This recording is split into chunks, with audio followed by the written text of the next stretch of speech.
হাসিনার election commissioner Nurul হুদাকে হুদাই ধরে নাই, ধইরা গলায় দিছে জুতার মালা আর গালে দিছে জুতার বাড়ি।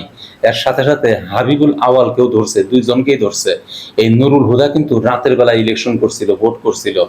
দরকার আছে একটা উদাহরণ তৈরি করার, ভবিষ্যতে যেন জনগণের ভোট নিয়ে কেউ সিনিমিনি খেলতে না পারে। আমাদের যে বর্তমান ইলেকশন কমিশনার আছে, সেও কিন্তু আরেকটা দলের পকেটে যায় বসে রয়েছে। সে কিন্তু একটা গেম এরই ভিতরে খেলছে, আমাদের ইশরাককে নিয়ে একটা গেম সে খেলছে। তার উচিত ছিল আপিল করার, কিন্তু সে আপিল করে নাই, সে গ্যাজেট প্রকাশ করে দিছে। একটা গেম সে খেলছে, চূড়ান্ত একটা গেম খেলছে, আমাদের রাস্তাকে এলোমেলো করে দিছে। আমরা জানি কুকুরের লেজ ঘি দিয়ে মালিশ করলেও সোজা হয় না, এরা কিন্তু সহজে সোজা হবে না।